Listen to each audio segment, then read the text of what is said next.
Hebu tupate yanayojiri kule. Kumbuka kwamba rais amekuwa akizungumzia masuala haya kuhakikisha kwamba Wakenya ambao wanaishi vitongoji duni, maeneo ambayo yanakabiliwa na hali ngumu ya maisha waweze kupata nyumba nzuri na ya gharama nafuu. Na swala muhimu ambalo vile vile amekuwa akiangazia zaidi, ikizingatia kwamba hapo awali alipokuwa akifanya kazi pamoja na rais mstaafu Uhuru Kenyatta, ajenda 4 kuu ya serikali, nyumba ya gharama nafuu ilikuwa mojawapo ya ajenda 4 kuu, na Rais William Ruto amelipa kipaumbele swala hilo ili kuhakikisha kwamba wale ambao wanakabiliwa na hali ngumu ya maisha, hasa wanakaa mahala ambapo pengine kuna vyoo ambavyo si nadhifu na masuala kama hayo, swala ambalo amelipa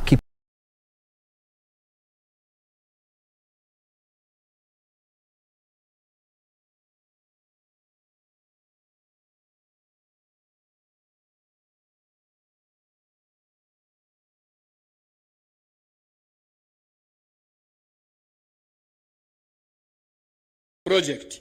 And in Jesus' name we pray and we believe. Thank you. Kwa ruhusa yako Mheshimiwa Rais, naomba tuketi. Mheshimiwa Daktari William Samoei Ruto, Rais wa Jamhuri ya Kenya na Amiri Jeshi Mkuu wa Majeshi ya Ulinzi.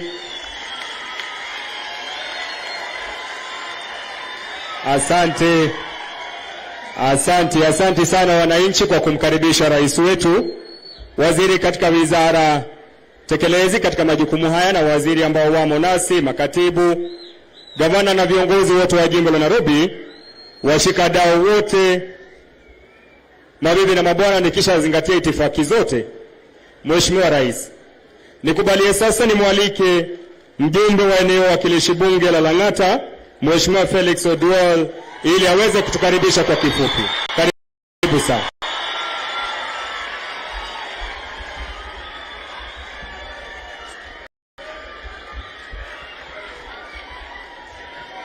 Rais William Samoei Ruto, kwanza kabisa karibu sana Lang'ata. Tumekukaribisha na jihisi uko nyumbani, huku ni kwako nyumbani. Kwanza kabisa, kabla sijazungumza, ningependa kukujulisha kuwa viongozi wa bunge wamefika hapa. Please, all the members of parliament present, may you just stand up so that we can recognize you. Thank you so much, all the members of parliament present here today. And also with us here are also the MCAs, especially Oyugi himself, who's the MCA here. Is the MCA here? Sisi kama wenyeji wa Lang'ata tumekukaribisha. Na pia tuko na mbunge wa Kibra ambaye ndio jirani wetu here, Mwalimu Orero. All protocols observed. Niko na mambo 3 ningependa kusema. Rais, wananchi wa Lang'ata na Kibra wamesubiri sana hii mradi ianze. Kuna walitoka hapa karibu miaka zimepita.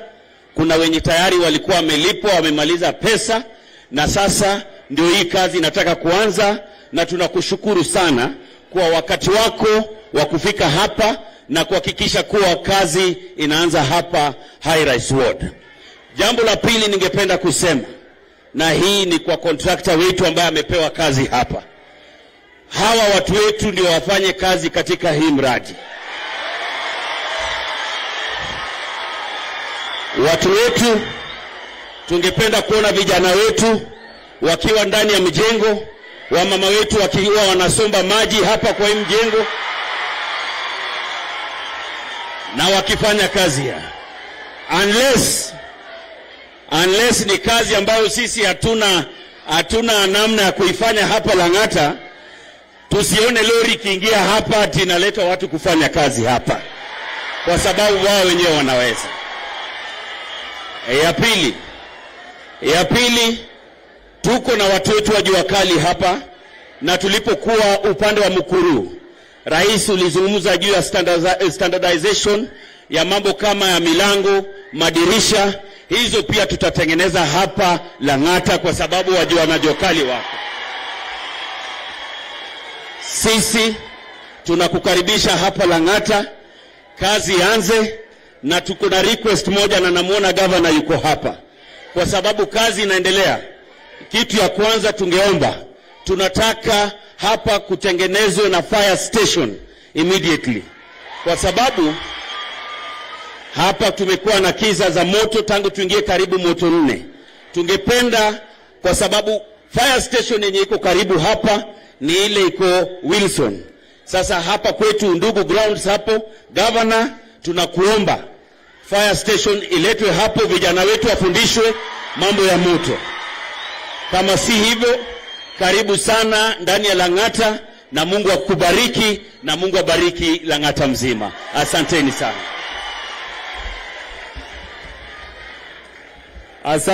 Asante sana Mheshimiwa Felix, mjumbe mwakilishi eneo bunge la Lang'ata. Mheshimiwa Rais, nikubalie sasa kwa heshima na unyenyekevu mwingi nimwalike katibu katika Wizara ya Nyumba, ndugu yangu Bwana Hinga, ili aweze kutuvalia njuga kipindi kinachofuata. Karibu Bwana PS. Your Excellency the President, karibu hapa Lang'ata. I'd like to recognize some of our partners that have accompanied us today. I'd like to request all the CEOs and representatives of financial institutions, banks, SACCOs and pension funds who are working with us this journey of affordable housing. Tafadhali simameni so that we can recognize you. Makofi tafadhali. Asante, you can sit down. Your Excellency, we also have the Board of National Housing Corporation, and this is probably, I'd like them to stand up. Your Excellency, they were telling me that it's probably the only board where you need an affirmative action the other way. It has more women in there, so we are very happy. Asanteni sana. We also have the board members of the National Construction Authority. Are they here? Thank you so much, board members of National Construction Authority. We also have the chairman of MSEA, Bwana Moreu, karibu sana. Excellency, allow me to breach protocol kidogo kwa sababu the journey to today, there are people who began it. And I'd really like to recognize the presence of the former MP, Bwana Nixon. Where is Nixon?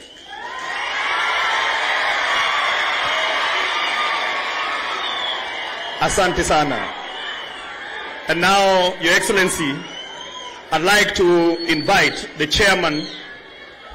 I'd like to invite the chairman of the Settlement Executive Committee, Pastor Baraza, to come and make some remarks. As he comes, Your Excellency, when we go to informal settlements, so that we can be able to work with the community, we allow them to establish their own Settlement Executive Committee. So he is the chairman representing SEC. Karibu.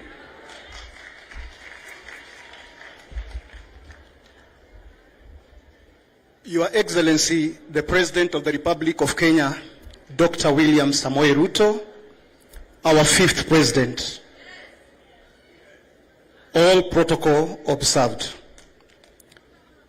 Number 1, Settlement Executive Committee, ambayo inajulikana kama SEC, is the link between the government and the community, na ni wale ambao tunachaguliwa na community kwa sababu ya kuzungumuza kwa niaba ya community na serikali yale matakwa ambayo yanahusisha community. Ningependa kusema kwamba Mheshimiwa Rais, mradi huu ulianza 2005, lakini 2005 ulipoanza, phase ya kwanza ilijengwa hapa, kuna estate inaitwa Canaan iko hapa. Na phase ya pili ni hii ya Zone B ambayo tumekuwa tukingoja, na ningependa kusema Mheshimiwa Rais, tunakushukuru sana, maana wakati ambapo ulikuwa unafanya kampeni yako, wengi tulikuwa tunakutazama na wengine tulihudhuria mikutano yako kwa sababu tunakupenda sana na tunakuenzi. Uliahidi kwamba kwa kipindi cha siku 100 utakapokuwa kwenye ofisi, na tunamshukuru Mungu kwa sababu uongozi unatokana na Mungu, si mwanadamu.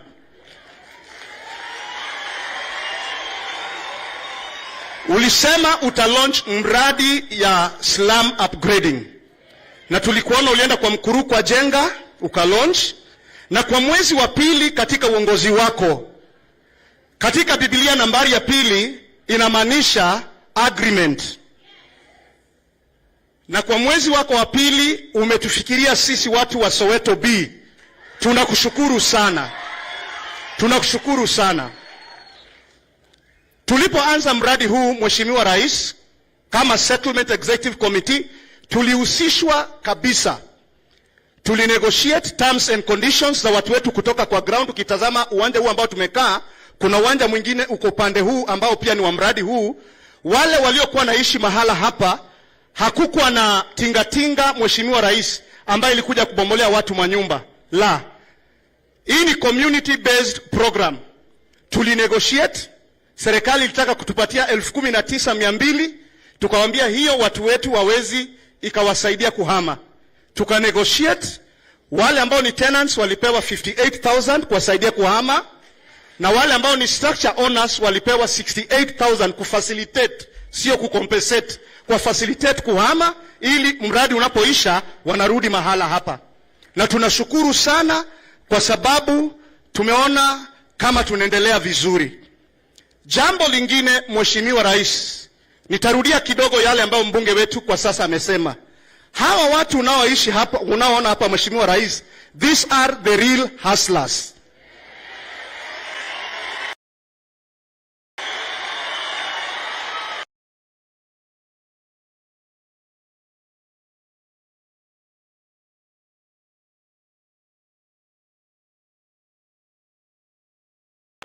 kuweza kujisaidia kimaisha.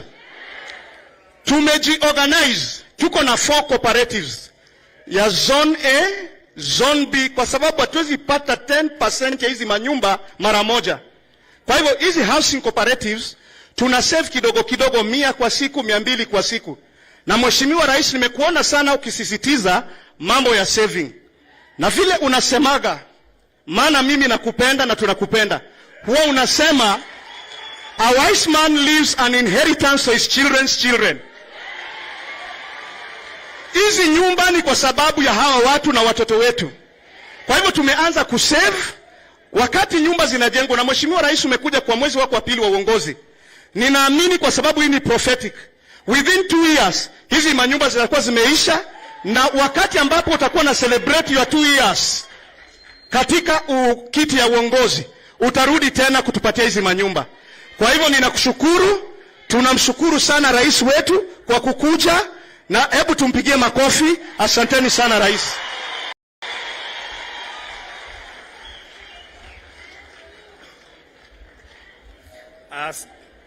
Asante sana Pastor Baraza.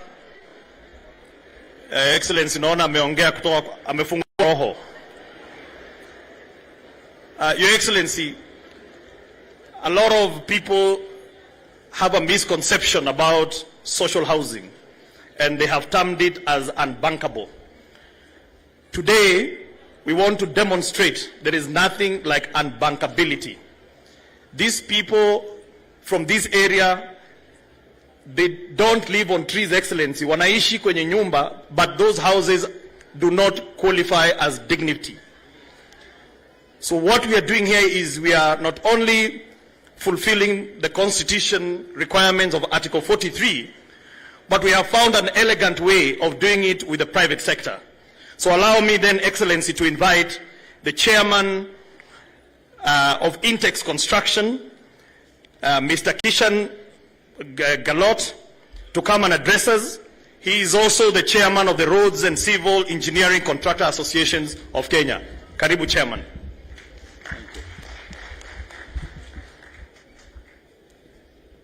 His Excellency Dr. William Samoei Ruto, the President of the Republic of Kenya and Commander-in-Chief of the Defense Forces of Kenya.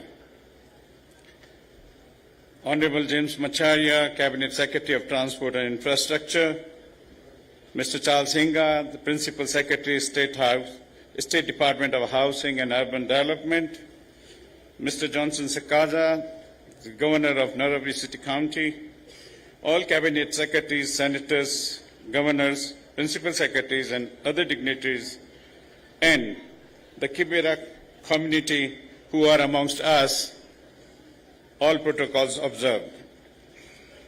Good afternoon. I would like to thank His Excellency Dr. William Ruto for honoring us with his presence for the groundbreaking of the Kibra social housing project. I congratulate His Excellency for making housing one of his government's top priority for the country. In 1990, Intex Construction developed one of the country's very first affordable housing project right here in Kibra. We built 2,000 units then, that is 32 years ago. To be here again today is indeed a homecoming for us. We are greatly privileged to be part of this incredible initiative which will transform the lives of the people living here in in Kibra for the long term. Intex started its journey 4 decades ago as a building and civil engineering contractor and is very proud to have contributed to many major projects in the housing and road sectors in Kenya. These sectors are the engine of the economy and necessary to ensure inclusive growth across all of our communities.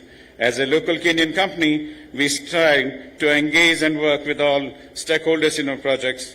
This includes using local suppliers from the community, which will not only create more jobs, but also provide technology transfer of skills and boost the local economy. This project is for the development of over 4,000 housing units. This will lead to the direct and indirect employment of over 2,000 people. This in turn will accelerate the long-term social growth for this community, benefiting not only because who are here today, but the future generations to come. We have seen the work done by the Juakali sector, the quality of the work done by this informal sector and their structure in promoting each other is integral of the construction industry. We are committed to engaging with the Juakali sector for the supply of items such as all the doors, windows and materials for this project. I would like to take this opportunity to thank the Ministry of Lands, Public Works, Housing and Urban Development and the State Department for Housing for prioritizing the initiative for the people of Kibra. I would also like to thank Wana PS for his support for the project. We are truly aligned with the initiative and the continued support of all our stakeholders. We will work hand in hand with you to ensure the timely delivery of this very important project. Lastly, a final thank you to His Excellency Dr. William Ruto for his blessing for this landmark project. Thank you very much. Thank you very much, Chairman.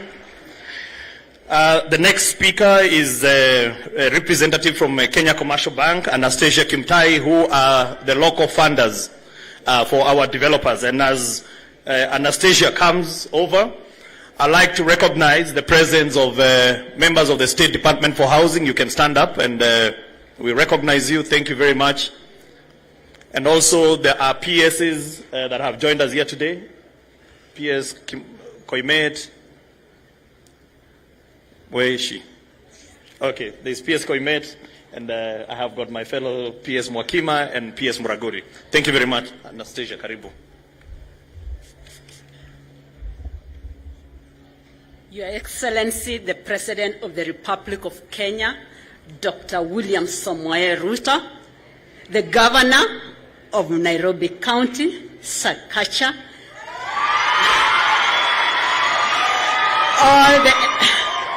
all the elected leaders to the national and the county government, the CS and the press and the PSS here, and all the invited guests. As KCB, it's a great honor to be here this afternoon, Your Excellency, to demonstrate our commitment and partnership in ensuring that the agenda of housing, as promised in Kenya Kwanza Manifesto, is realized and achieved within the next 5 years. KCB has been a catalyst in driving and pushing the affordable housing agenda through provision of mortgage, hence controlling over 50% of the mortgage industry in our country. Your Excellency, the call is to enable us finance affordable housing. And our presence this afternoon is our commitment, and especially by financing our customer intakes to be able to build these houses. And we will continue together in ensuring that we finance the like-minded investors, and not only end there, Your Excellency. Through the KCB Foundation to Jiajiri platform, we also commit to train especially the people from this locality, so that they can get access to employment.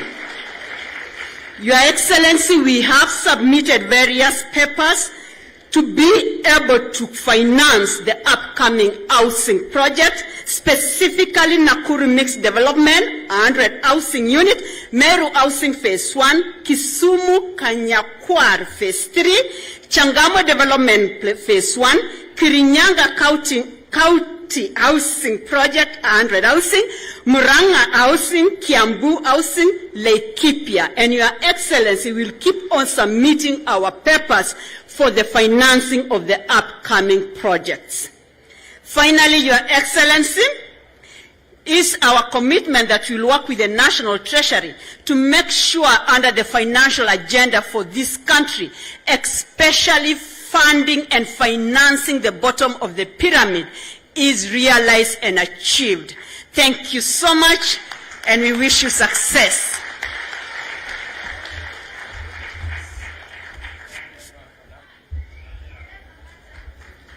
Thank you very much, Madam Kimtai.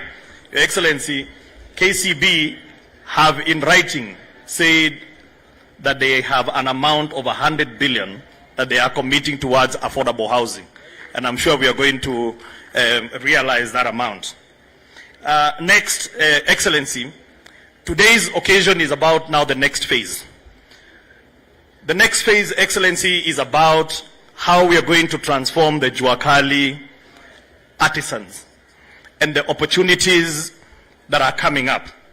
I'd like to invite the Managing Director or the Director General of NITA. And the reason why we have invited NITA as he comes is because there is a lot of our people that work in these sites. They don't get any certification. And so when it comes to other opportunities like government tenders, they cannot participate because they have no certificate. So we've agreed with NITA that they are going to have a presence here on site to train and certify masons, plumbers, electricians, but also they will go to the 2 other offsites so that they can certify them there, so that the people don't have to go to offices to look for this certification. They come right where they are working. Thank you very much, MD.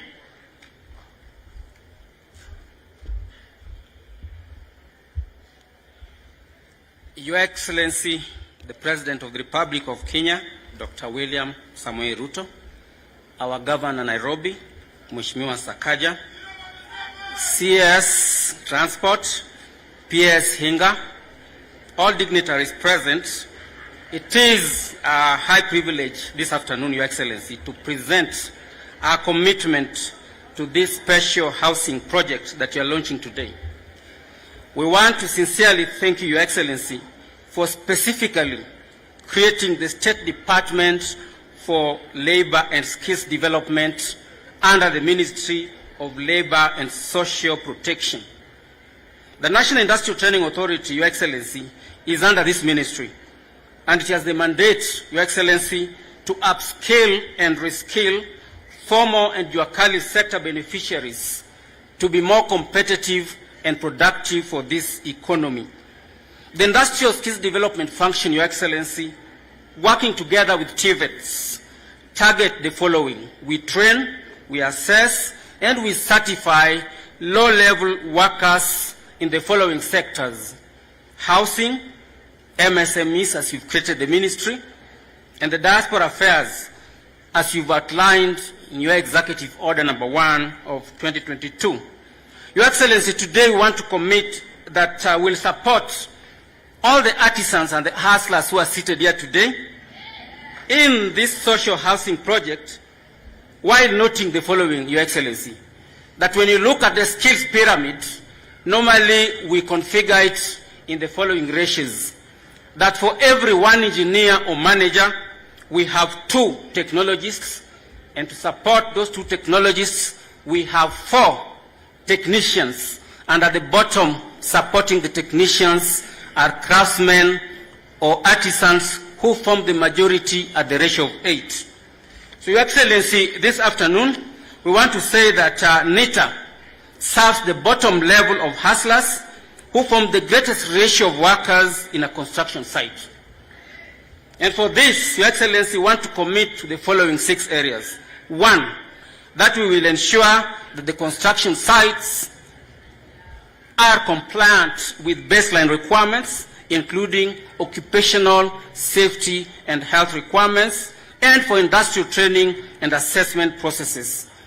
Your Excellency, we will then profile the entry behavior of the hustlers who are seated here today, so that they will profile them for specific trade areas with a focus on the following trade areas: masonry, which is huge in this project, metal fabrications and welding, carpentry and joinery, roofing, plumber pipe fitting, which is scarce in this economy, tiling, Your Excellency, electrical wiring, solar installations, and even painting. But we are not limited, Your Excellency, to these trade areas for the purposes of support.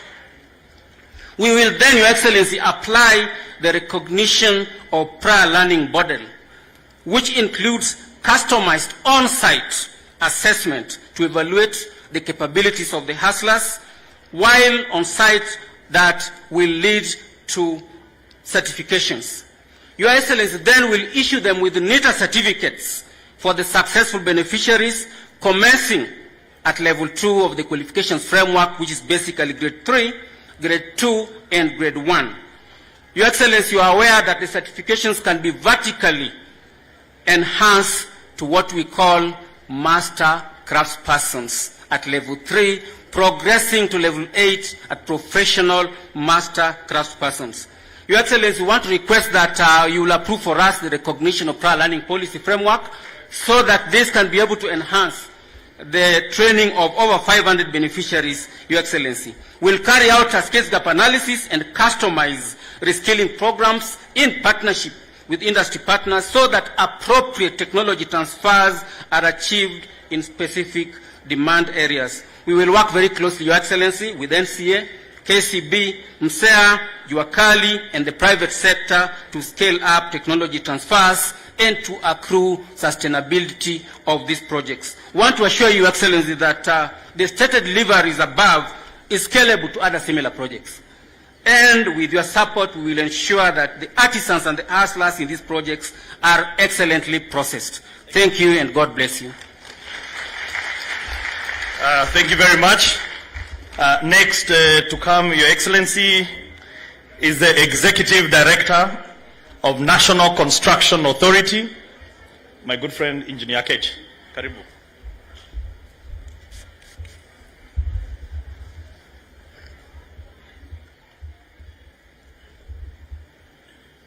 Your Excellency, the President of the Republic of Kenya, Daktari William Samoei Ruto, all elected leaders present, the ministry officials, wageni wote waalikwa, pamoja na wananchi wa Kibera, amjambo. Your Excellency, it is the endeavor of National Construction Authority to ensure that construction is safe and compliant and can serve the generations to come. Your Excellency, in this project, we will team up with other partners, like my colleague from NITA said, to ensure that those who are working on this project get the necessary training and thereafter they get accredited.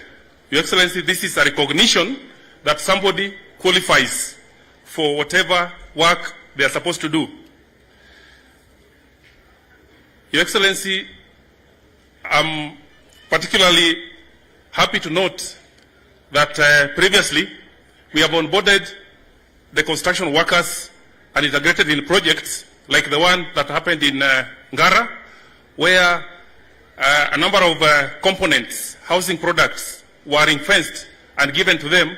They were able to supply very quality products in the standards that were approved based on the document that was prepared.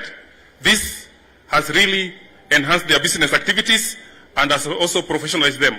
We also look at the opportunity where this project in Kibra will also give that opportunity to the people around here to also be part and parcel of that. We have developed standards and specifications that we'll be using to be able to approve those products in the projects.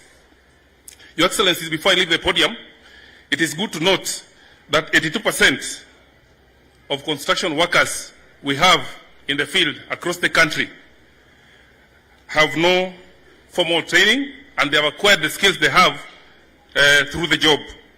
It is our hope that in this project we have a framework, we have developed a framework that will be put in place through apprenticeship, where the contractors working will be giving opportunity for mafunzo or apprenticeship, where those workers at the end of the project, they can also be skilled. But Your Excellency, sir, the other challenge that is normally there after the skilling is the tools.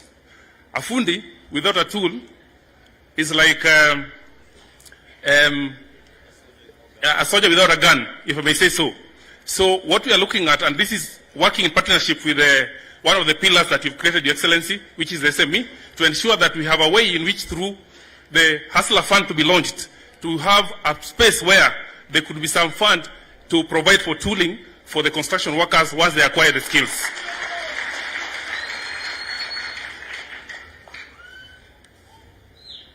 In conclusion, sir, we urge implementing agencies to integrate the use of building components that are locally manufactured and supplied by these particular hustler groups. We shall provide the much needed support on quality assurance and compliance to ensure safety and quality of the constructed works. Your Excellency, sir, we assure you of our continued support in achieving the goals of the affordable housing program and the implementation of the agenda to grow and develop our country and empower wananchi wa Kenya. Asanteni sana. May God bless all of you.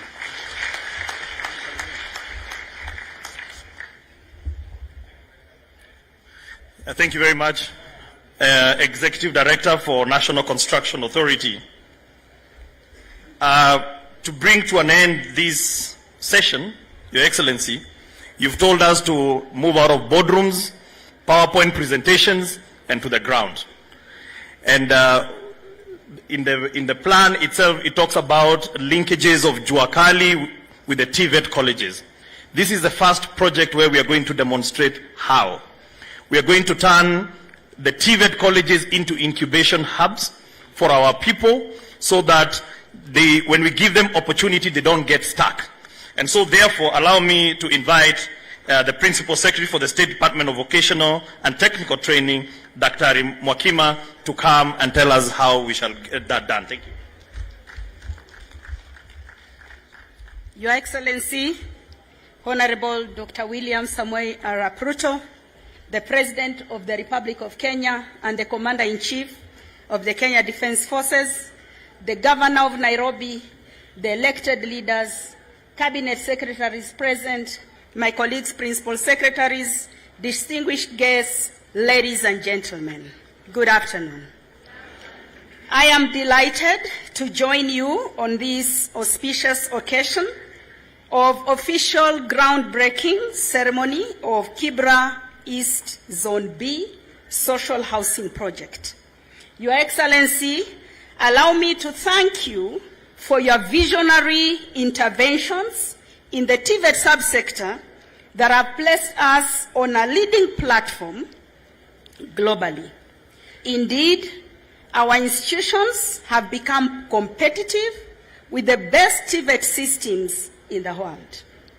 The upshot of your intervention, Your Excellency, has increased the TVET institutions from 42 in 2011 to 218 currently. The enrollment has also increased from 55,000 to 346,901 over the same period. Your Excellency, the State Department has been in the resolute journey of transforming the training from supply-driven to competence-based education and training, CBET. CBET, Your Excellency, focuses on what the learner can do. CBET is a flexible, modular system where a trainee can obtain skills, knowledge, and attitudes to be able to achieve competence standards. CBET has enabled us to train more youth on specialized skill areas that meets the labor market demands. Additionally, the youth are trained for self-employment, entrepreneurship, and lifelong learning. Your Excellency, using CBET and looking at the housing sector, we look at the entire project chain.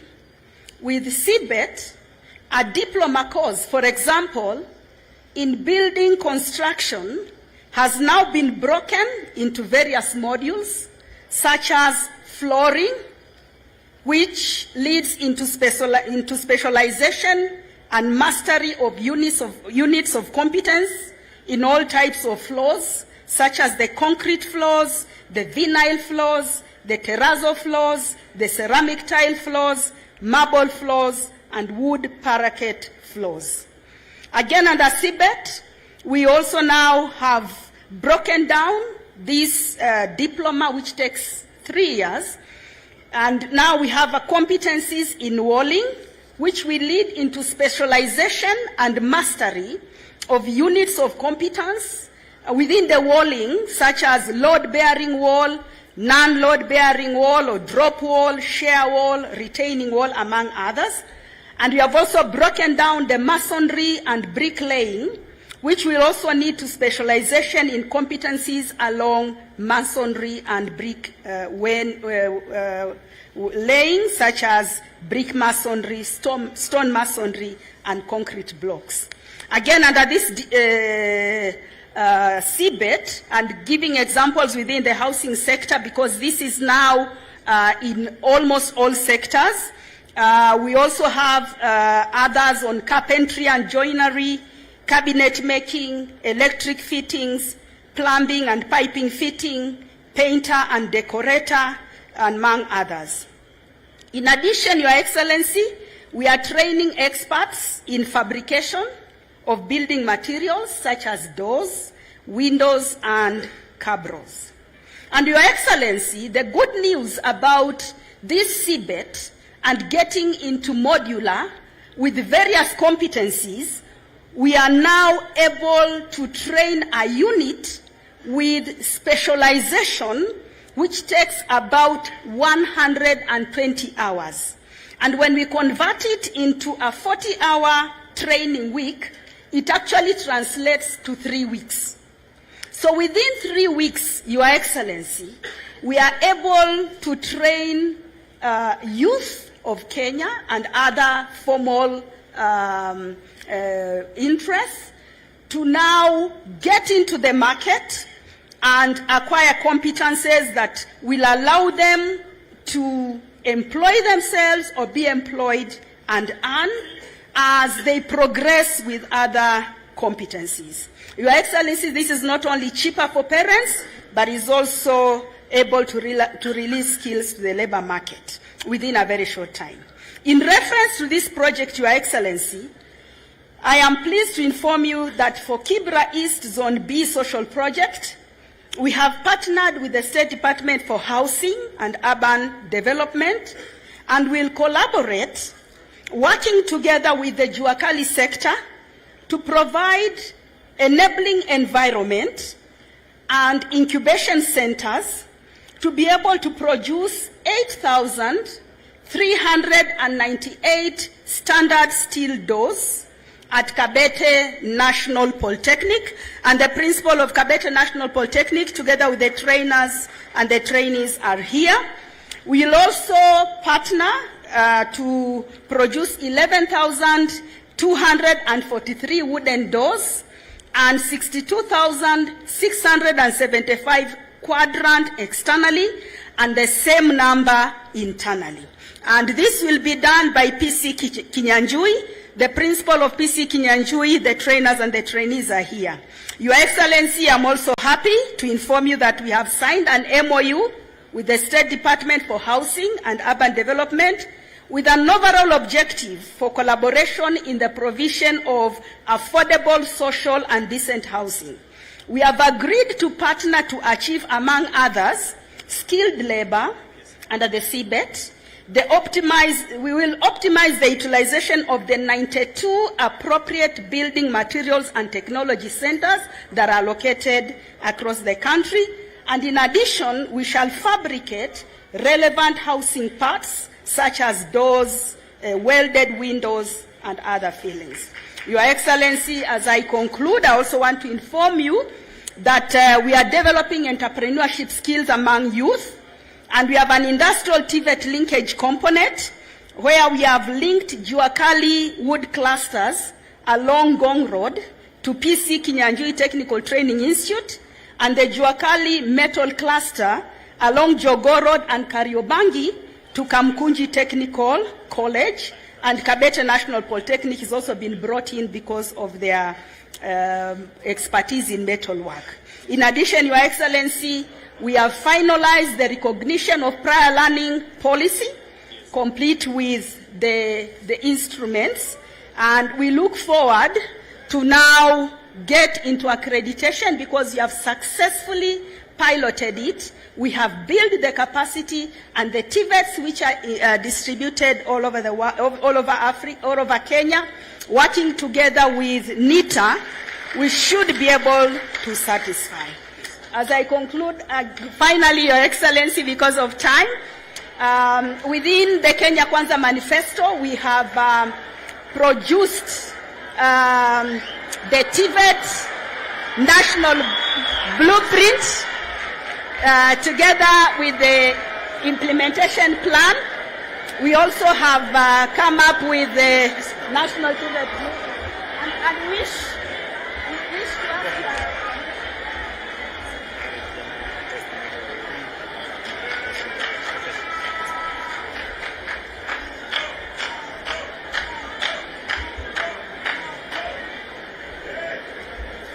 thank you very much, PS TVET. Excellency, this job has faces, and I'd like to invite one beneficiary from Canaan to come and make very brief remarks and tell us where she came from and where she is today. Shiro, karibu. Our Excellency William Samoei Ruto, our Governor, Nairobi County, our Women Rep, Nairobi County. My name is Anne Wanjiro, jina ya mtani Shiro. Your Excellency, nataka kusema ya kwamba sisi ni wale beneficiary wa kwanza wa Canaan Zone A. Hiyo iko kando yetu tu mahali pale. Mimi ni chairperson wa mahali pale na nimekuwa executive committee kuanzia 2004. Nilikuwa na plot mahali pale na nilikuwa nabishana na hii mambo ya Kenya slum upgrading. Nilikuwa mbaya sana. Nilikuwa naona ni kama tunanyang'anywa. Kwa sababu kuna ile mfano tuliona ya Nyayo high rise, na wakati huu tulifurahia Kenya slum upgrading, iliita community, tukakaa chini, tukakubaliana na tukakuwa pamoja. Kwa hivyo nashukuru sana Minister of Housing kwa Kenya slum upgrading. Rais, nataka nikuambie ya kwamba hakuna kitu umefanya mzuri sana katika mambo yote ambayo uko nayo kama kuja kuzindua hii project siku ya leo. Nataka kusema hivi, Bwana Rais, kama kuna kitu mzuri na kitu ambao umesaidia ni kutoa mtu katika slums na kupewa nyumba nzuri. Mimi hapo rais unaniona, najua wengine wanaulizana huyu alikuwa anakaa tu slum. Nakwambia ukikaa nyumba mzuri, hakuna mambo ya moto moto, maisha inabadilika. Nafikiri mimi, wale wananijua mimi si msichana, mimi ni mama na mimi ni shosho, niko na wajukuu. Lakini ukiniangalia ni kwa sababu ya kulala mahali pazuri. Hakuna moto moto. Maisha yangu imebadilika hivyo. Na tena rais, nataka nikuhakikishia kwamba wana slums si ati ni kupenda kwao. Au watu tuko na akili, lakini mapato yetu ni ya chini. Tunakuomba rais, sisi kama wana Canaan, kwa masomo yetu kidogo, wakati tuliingia zile nyumba, tukafungua hivi tukaona maji inateremka kwa shawa. Tukaangalia tukaona, in fact, hapa slum hakuna bedroom. Bedroom ni sitting room, bedroom ni kitchen, bedroom ni... Nasema Kenya slum upgrading imeinua akili zetu juu. Saa hii mimi kwa heshima ya watoto niko na bedroom yangu kando. Na kwa heshima ya Kenya slum upgrading waliona sisi ni watu wa maana, wakatuwekea kitchen kando na watoto kando. Sasa nini ingine unaweza taka? Kwa hivyo excellency, nataka kusema hivi, mimi nimeshukuru sana, na acha niseme na roho yangu ndio pia wewe aujue, hata kama sikuwa nimekupenda, leo nimekupenda.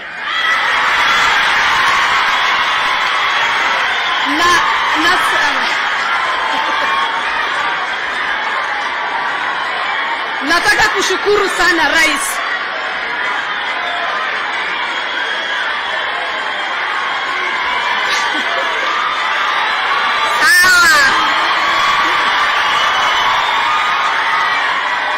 Nataka kushukuru rais. Naomba kama chairperson wa Canaan, na kwa sababu hata hiyo gorofa unaona wale wanaishi hapo ni asla, bado maisha yetu ni ile ya chini, na kuomba siku ya leo ili nikupende zaidi na wana Canaan, tuondolee stamp duty,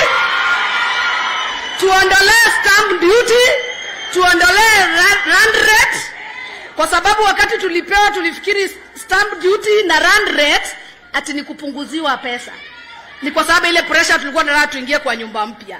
Tumekaa akili imefunguka, tukaona kumbe rand rate na stamp duty ni kufinyika kidogo. Na kwa sababu tunataka rais, siku ya leo naomba utuhakikishia ya kwamba kitu mzuri ambao utatufanyia kama wana Canaan, kutuondolea rand rate na stamp duty. Ya pili, bwana rais, nataka kupongeza Ministry of Housing ya slum upgrading. Na sitaki kusifu wale wakubwa. Nataka kusifu staff wa Ministry of Housing ambao wako hapa. Kazi mzuri ambao wametufanyia, tumewatusi sana, tukifikiri wanatufanyia vibaya, na kumbe ni maisha yetu walikuwa wanatengeneza. Kwa hivyo nashukuru sana, nasema ni asante, na niseme bwana rais, nataka nikitoka hapa ukuwa umetuhakikishia hivyo, na mimi nimesema saa hii nimekupenda, ni kwa sababu najua rand rate itaisha. Asante sana.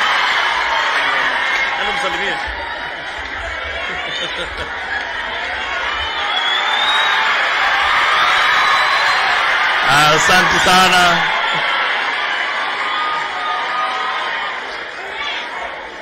Asante sana Your Excellency Shiro.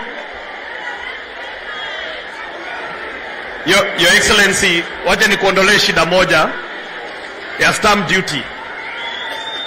In the 2020 finance bill tumeondoa stamp duty for first time homeowners. Kwa hivyo hiyo tunaweza sema imeondolewa. Hiyo ya land rent sijui tunajua ni aje tutapanga. Allow me, Your Excellency, now to take back the program to Mike Gitone.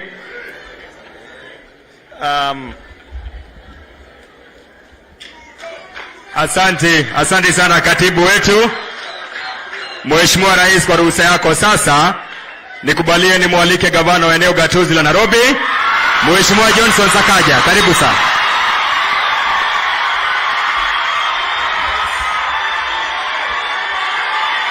Asante. Haya.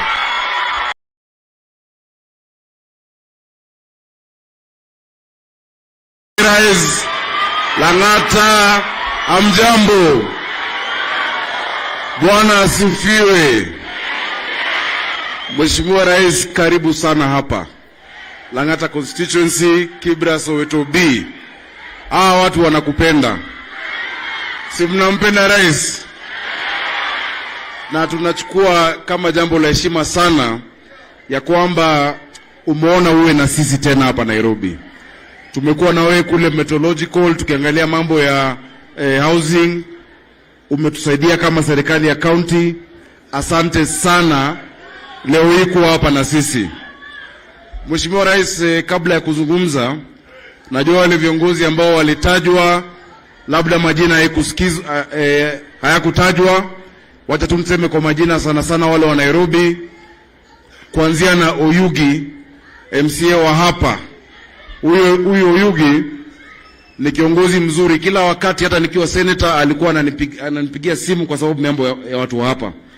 Watu wa Raila'S mko na bahati sana kuwa na Mheshimiwa Oyugi kama MCA wenu. Haya, pia tuko na kiongozi wa MCAs wa Kenya Kwanza, tunamuita Bishop, nilimuona kutoka Waithaka Ward, ako hapa na sisi. Tuko na Mheshimiwa Ronaldo wa Umoja, ako hapa. Tuko na Itenya. Wapi Brayo? Huyu Mheshimiwa Rais, huyu Asla ni kijana wa Kibra, na wewe ulimnominate. Sasa ni nominated MCA katika County Assembly ya Nairobi. Nimesikia Samora, Mheshimiwa Samora huwa ametoka Kasarani. Of course tuko na chair lady hapa, Mheshimiwa wetu ambaye ako nominated. Pia Shironi MCA lakini asemi, yule ameongea ni MCA nominated, na pia ni chair wa ODM katika Lang'ata, na tuko naye kwa County Assembly.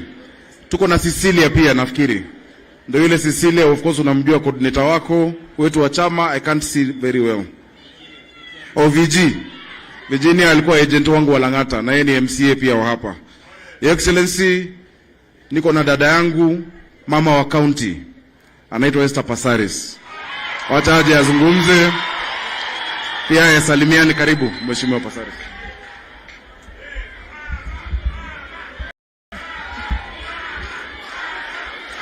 Asante. Your Excellency, Dr. William Samoei Ruto, all protocols observed. Your Excellency, allow me to congratulate you for being the President of this great Republic of Kenya. You were not my presidential candidate, but now you are my President.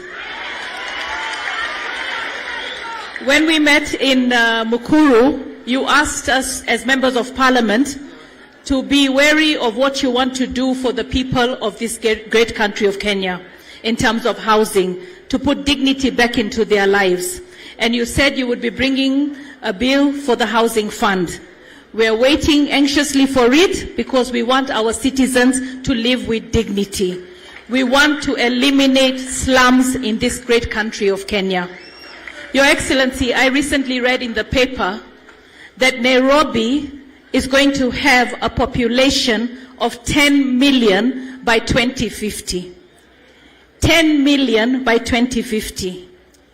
For me, I feel we really need to also guard our population. There is no country that doesn't plan its population that can give wealth to its citizens. I really want to appeal to you, Your Excellency, to look into commodities for our women, to look into gender-based violence and give us more money. Nairobi, thanks to the governor, is going to have the first sexual gender-based safe house. We're ready to do the groundbreaking. We're just waiting for the CS.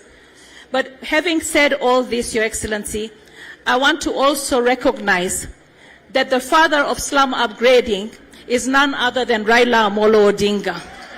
And for that, I want to say thank you, because a good leader takes every good project that is there. And I know you're going to look into housing, you're going to look into food security, you're looking into water. In this city of mine, Nairobi, there are women who trade their bodies for water. I was talking to the governor about it. So we have a lot of work to do. What I want to say, we will join hands with you. We will give you support so that we can serve the great country that we call Kenya. God bless Kenya. God bless you, Your Excellency. Thank you.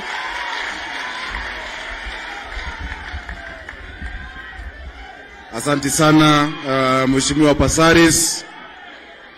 Asante sana. Thank you so much for being here. And thank you for the maturity you show in your politics. Pamoja na Jalas, kuna wale wanafikiri bado tuko kwa siasa. Siasa iliisha. Rais ni mmoja. Governor ni mmoja. Wananchi ni hawa na ni wetu, tunawafanyia kazi. Si ni kweli? Mheshimiwa, pia tuko na Mheshimiwa Ronald Karauri kutoka Kasarani, ndio huyo, acha apungie wananchi hewa mkono radha. Tuko na Mheshimiwa Meja Donk kutoka Embakasi Central ambaye pia ako na sisi. Nimeona baba yao Waititu ambaye pia ni mtu wa Kibra. Tumekuwa naye, na pia Simon Mbugwa ambaye alikuwa mbunge wa Starehe. Your Excellency, bila kupoteza wakati, na kama kuna wale nimesahau, poleni. Nani? Oh, ulikuwa umemtaja. Tuko na Mheshimiwa Mwalimu Orero kutoka hapa Kibra. Jalas ulikuwa umemtaja. Tuko na Mariga.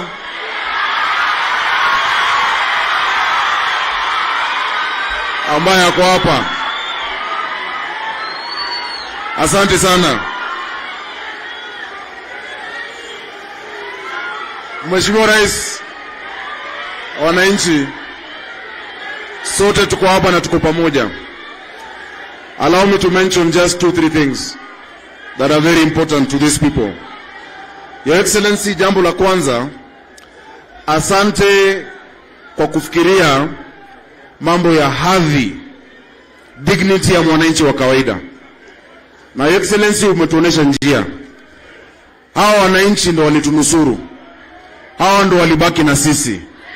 Na sisi tumesema hatutawasahau wananchi wa kawaida wa Nairobi na wa Kenya. Na mimi nawahimiza wale pia kwa serikali ya county, kwa kila kitu ambao tunafanya, tufikirie hawa wananchi wa kawaida kila siku. Yule mwananchi ambaye amekaa kwa kitongoji, ambaye amekaa kwa slum, he is as Kenyan as yule mwananchi ambaye ako Lavington, ambaye ako Karen. Lazima tumfikirie mwananchi wa kawaida. Na Excellency, wewe ndio umetuonesha kwa mfano wako na kwa mtindo wako. And for that reason, Your Excellency, kwa project kama hii, Ochanda tulieni. Ochanda nimemuona, tunamjua. Tulieni. Hawa vijana tunawajua wote, Your Excellency. Ni vijana wako na wanakupenda. Your Excellency, tumesema kama county government, siku za mwananchi wa kawaida kudharauliwa Nairobi zimeisha. Na tulisema ya kwamba kwa mipango yetu yote, kutoka housing ambapo tumesupport, kwa mfano hapa niliandikia PS tarehe 19, alikuwa ameniandikia kutoa approval ya hii kazi ianze without all of those technical steps.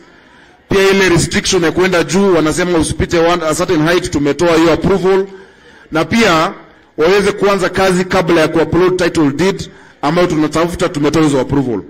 But tumesema ya kwamba kwa mfano jana na juzi tumekuwa tukiangalia budget ya Nairobi County. Your Excellency, niliona walikuwa wameniwekea 500 million shillings atukujenga nyumba ya governor na deputy governor. Nimwambia watoe hiyo pesa, tujengea watu masoko, tujengea wananchi wa Nairobi mahali ya kufanya kazi, kwa sababu hapo ndio watu wetu wako. Simi kuna mali inaishi tayari. Sasa jameni, nusu bilioni kujengea governor nyumba, akina mama hawa wanahangaika. Vijana wetu wanahangaika, hawana kazi. So nimeeleza watu wangu kwa county, na najua pia kwa national government wamejua Focus yetu iko kwa mwananchi wa kawaida. Tuangalie mwananchi wa kawaida kwanza, sisi tutajipanga huko mbele. Si ni kweli? Jambo la pili, na nimekubaliana na Mheshimiwa Jalas. Mheshimiwa Jalas ambaye ni ndugu yangu sana, na tulikuwa wasanii pamoja. Tumesema ya kwamba ile TVET, Your Excellency, ambayo ilikuwa inaendelea hapo Madaraka, na wewe ndio ulizindua, tuimalize ili vijana wetu waweze kupata training hapo ndani kwa TVET. Na najua hatua 2-3 TVET itakuwa imeisha. On top of that, tuko na Vocational Center ambayo tumeaward hapa Raila'S, na mheshimiwa wetu Oyugi amesukuma, nimehakikisha imekuwa awarded ili vijana wetu tusome, tusikae mtaani tu. Tunataka kutoka kwa dimanga, hiyo dimanga utatoka bila kulambuku bana. Sawa sawa? Tukiwafungulia TVET, tukiwafungulia hii vocational training, go there, get educated. Hata kama ni studio ya mtaa, enda hapo ujaribu usani yako. Ukikaa tu mtaani ungoje Jalas ama Mwalimu Orero akupatie za macho ama Mariga, hatutaenda mahali. Sawa sawa? So Excellency, nimefurahi kwamba tumesema hata ile kazi itafanywa hapa, na nimefurahi huyu contractor wetu ambaye anaitwa Gelot, yeye pia ndo alifanya hii Raila'S ya kitambo hii, yeye ndo alifanya. Vijana wa hapa wafanye kazi, wamama wa hapa wafanye kazi, wapatiwe nafasi katika mpango huo. Excellency, nikimalizia, tumesema ya kwamba, na nimesikia Shiro anasema ati watu wasilipe rates. Tafadhali wananchi wangu, hii rates lazima tulipe, ili niwafanyie kazi, ili niwaletee maji, ili tuwajengee manyumba, ili niwatengenezee mabarabara. Lazima tulipe rates. Na hiyo rates tumesema Nairobi hii, na nimefurahi Your Excellency ulinisaidia, tukazungumza na Chief Justice, amenisaidia ku set up valuation court, tuko na new valuation rule. Rates Nairobi watu watakuwa wanalipa mwezi kwa mwezi, monthly, instead of kulipa ati mwaka moja pesa mingi, tulipe polepole. Mzee Kibaki alikuwa anatuambia kulipa ushuru ni kujitegemea. Sawa sawa? Ili tujenge mji wetu wa Nairobi. Thank you very much, Your Excellency. Gani ingine? Kazi mtaani. Your Excellency,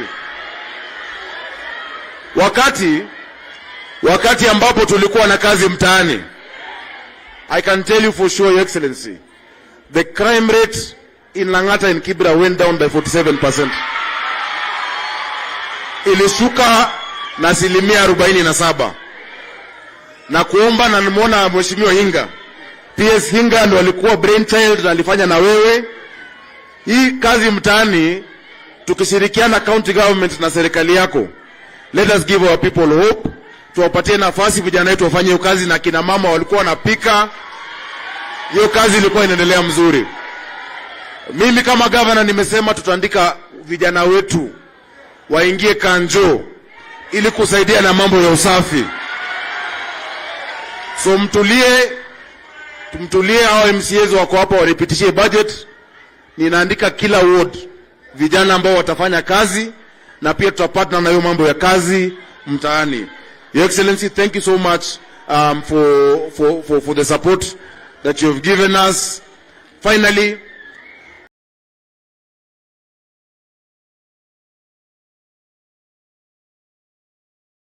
wale artisans wafanya kazi, tools tunaita common user facility, ili unakuja hapo unapiga randa yako, kama wewe ni seremala unafanya kazi, na usiku unapata kitu ya kupeleka nyumbani. Thank you so much, Your Excellency, for this. Allow me at this stage to invite the Cabinet Secretary, and actually before the PS, Your Excellency, I forgot to recognize our good friend, the former Member of Parliament for Lang'ata, Nixon Korir, ambaye anaitwa Generali, ambaye yeye pia anafanya kazi for now. Yeye ni Deputy MP, Assistant wa Jalas, wanafanya pamoja. Lakini Your Excellency, nakuomba kwa niaba ya watu wa Nairobi, najua hujamaliza kuunda serikali, angalia huyo Nixon vizuri, pia asonge aingie kwa serikali yako. Asante sana.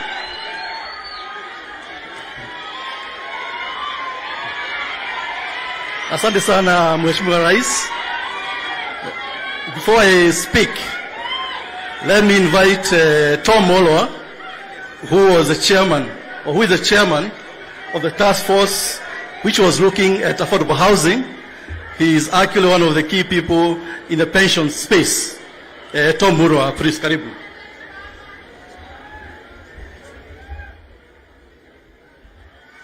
Your Excellency, the President, Dr. William Samoei Ruto, the President of Kenya and the Commander-in-Chief, our Cabinet Secretary is present, the Governor, all protocols observed. Bwana Rais, Kenya sisi tunajulikana sana kwa mambo mengi duniani. Tunajulikana kwa mbio, tunajulikana kwa ukarimu, tunajulikana sana kwa M-Pesa, lakini hii muradi ya affordable housing, Bwana Rais, ndio mambo yote. Your Excellency, tunajua ya kwamba si tu nyumba. Hii ndio ile muradi itabadilisha maisha kabisa, kwa sababu inaleta employment kwa watu wote wa Kenya hii. Rais, wewe ulitoa ufisadi wako, ukatushaudi wale wafanyabiashara wa machama, wa sako, wa pension, wa insurance, tuache kuomba pesa, kwa sababu hapa Kenya tuko na pesa.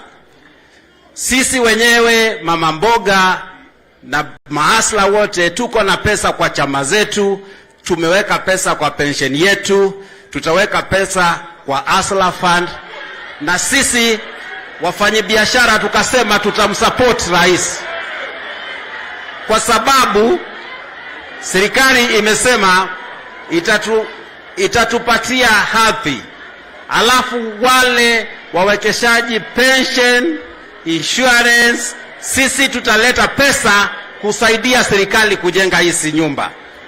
Alafu hizo nyumba mtapata hizo nyumba, mtalipa rent to own.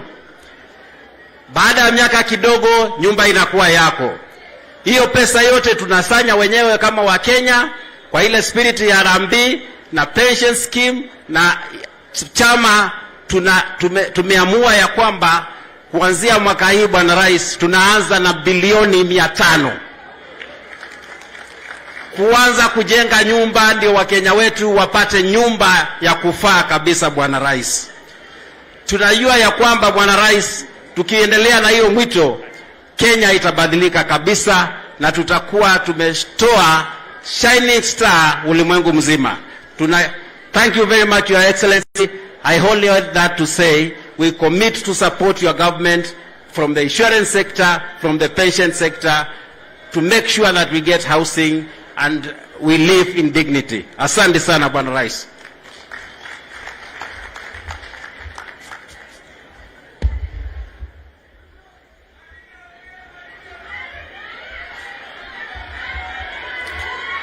Your Excellency, because of time, kwa sababu wakati umeenda sana, we shall proceed with the program. But let me say this, even as we wait for the President to come.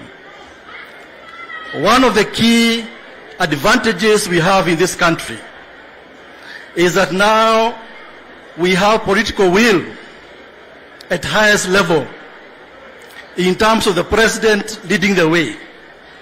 Na akirudi hapa nitarudia tena.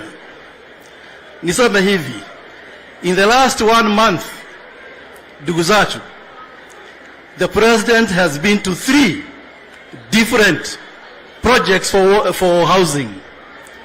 Kama Governor alisema, tulikuwa kule Mukuru, halafu juzi tukaenda Rogai kule Kajiado.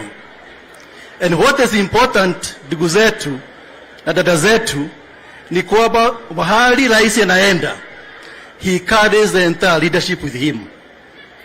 Because ukiangalia hapa, sasa mwesikia Tom Molwa ameongea, yeye mkuu wa pensions, kuna wa bank wako hapa, bankers are here, you had KCB. Mkiangalia kuna developers who are here, investors.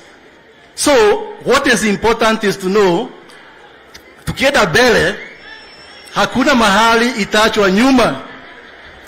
Wajua, Excellency, nilikuwa nasema hii ni ya muhimu, nirudie tena. What you brought to us in this country is leadership in terms of supporting areas which you never have developed. Wajua, tulijaribu miaka 10 iliyopita hii mambo ya housing, lakini what was required is political will. Ukienda Kajiado, governor ako hapa, ako huko. Ukiangalia governor wa Nairobi ako hapa, ukiangalia women rep ako hapa. Lakini kwa sababu rais ako hapa, kila mtu ako hapa. Ukiangalia kama mabenki yote iko hapa, ma pension funds.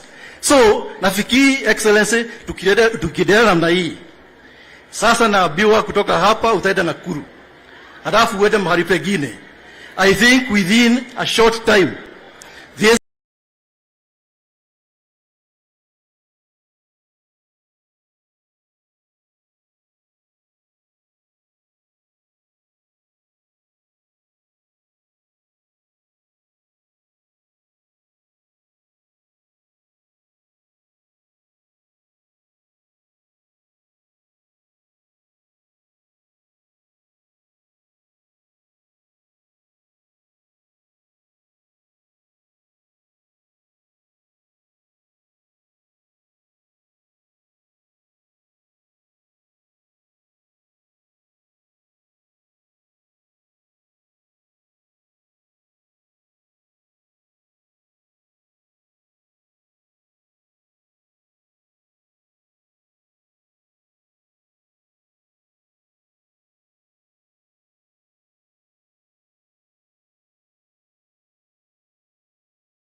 We pray.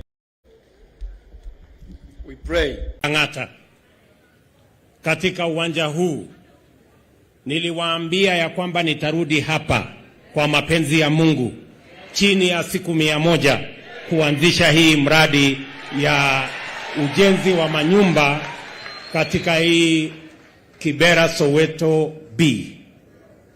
Leo nimekuja hapa kutimiza hiyo ahadi.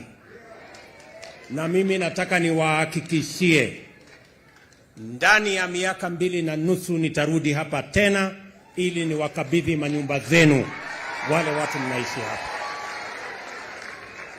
Nyinyi mnaelewa ya kwamba pale mbeleni tulikuwa na slum upgrading, lakini shida iliyokuwa na hiyo slum upgrading pale nyuma ilikuwa ni kwamba wale wanaishi pale wakiondoka